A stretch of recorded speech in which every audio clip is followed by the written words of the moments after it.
proxy, are you curious about what secrets lie hidden on the beach under the moonlight? Sometimes my inspiration withers away with draft after draft, so I often use the salty sea breeze to get the creativity flowing again. And that's what I did on that cold, rainy night. I was walking alone on the beach near the resort as the tide was rolling out. When I bent down to pick up a starfish, I noticed a bottle half buried in the sand. Almost like deliberate foreshadowing in a story, placed there to catch my attention. I picked up the weathered bottle, and as I pulled out the damp cork, a piece of yellowed parchment slipped out onto my hand. There were 3 strange symbols on it, connected by a sinuous line. The starting point seemed to be right where I was standing on the beach. The line stretching toward a cape that jutted into the sea, marked by a gnarled tree. From there, the line led across the sea to the outline of a crescent-shaped island. On the island were rough sketches of a treasure chest and an anchor, along with a riddle scrawled to the side. A course the gnarled tree will show. To cliff's end you shall row. In the eye of the storm, the treasure is secretly stowed. Along with the treasure map, a smooth stone rolled out of the bottle. This translucent stone was glazed with a circular pattern resembling an eye, and a spherical core alight with an enchanting deep red glow, gazing at me like a pupil. But what really surprised me was the black imprint of a ship's helm on the bottle's cork. It seemed to match a certain missing boat that was being discussed on the Spook Shack forum. The thoughts of mysterious treasure and an unsolved mystery instantly ignited my dangerous curiosity. Without a second thought, I clenched the map in my hand and hurried towards the nearest mark on the map. I walked for some time until I finally found the gnarled tree. It was twisted nearly 90 degrees. An old, battered boat happened to be sitting at the foot of the tree.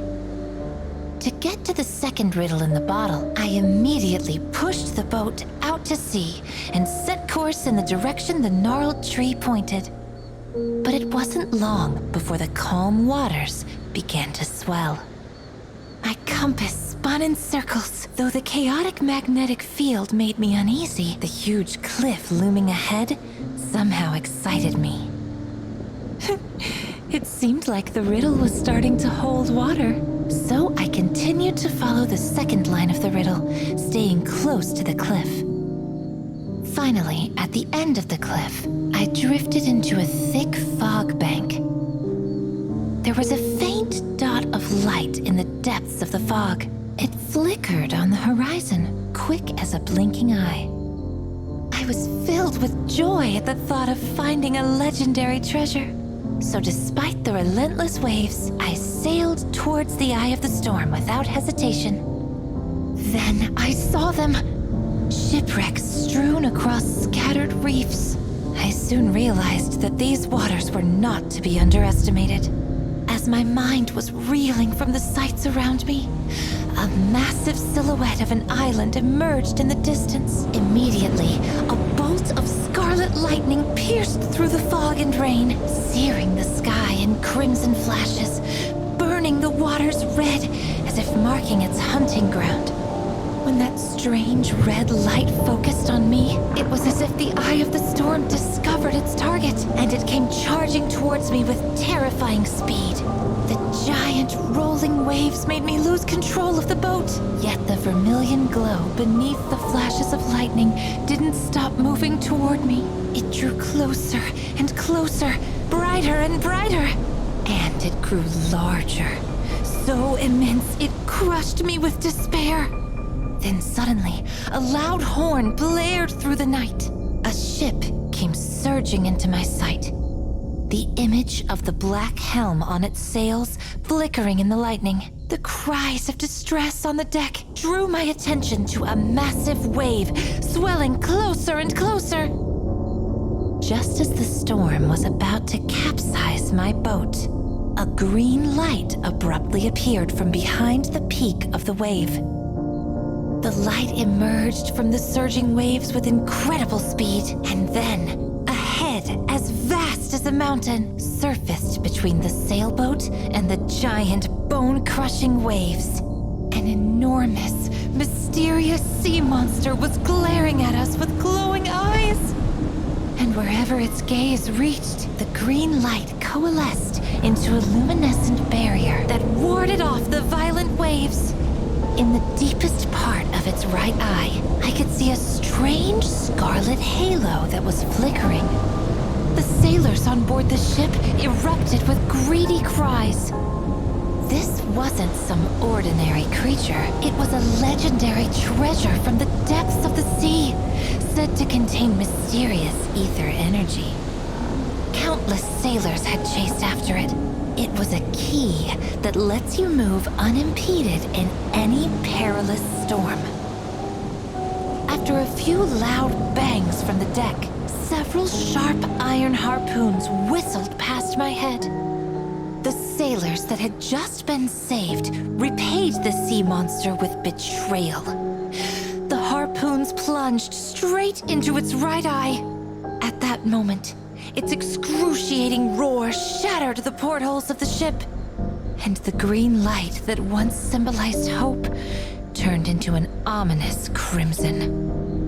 The beast thrashed instinctively, its massive head wrenching free. The glowing eye that had been torn off by the harpoons fell like a meteor.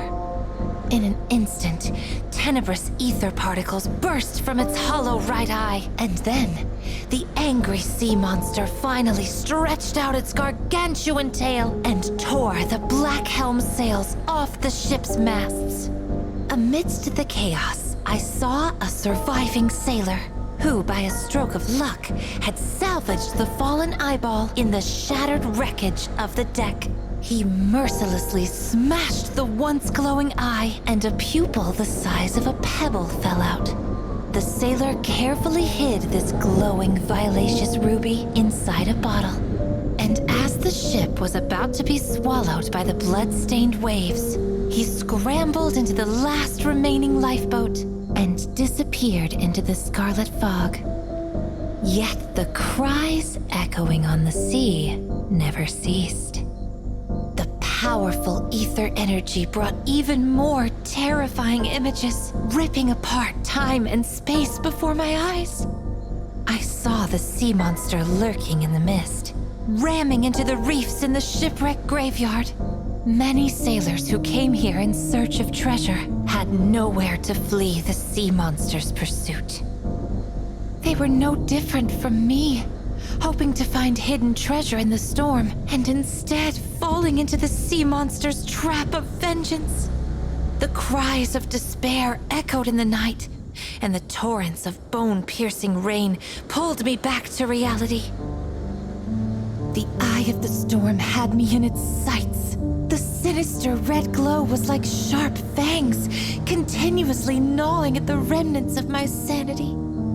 I tried to stay conscious, and finally, from the chaotic memory fragments, I strove to piece together what the sea beast was relentlessly searching for.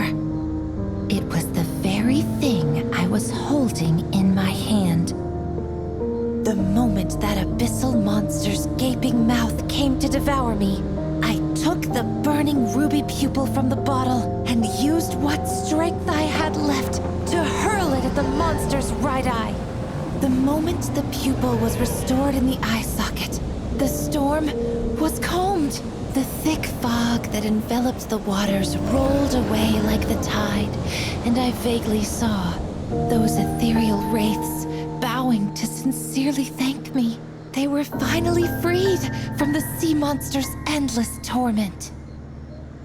As the fog dispersed, the world returned to its eternal tranquility. After some time, as the first ray of dawn rose above the horizon, I opened my weary eyes on the beach of that familiar seaside resort. The sun shone on my skin, and a false sense of warmth spread over my body. Everything was so calm. It felt as if last night was nothing more than a vivid nightmare. All except for the bottle clutched in my hand, its glass shimmering with a crimson glow. Before the inspiration could slip away, I quickly jotted down this unusual sea adventure and shaped it into a strange tale lingering on the edge of truth. Shh. Did you hear it? That low, rumbling call in the night, as if to remind me that some secrets are far more terrifying than we imagine. And yet, these voices from the abyss keep pulling me back. They're haunting, enticing, impossible to resist. Next time, would you be willing to join me on a bold adventure? What do you say, Proxy?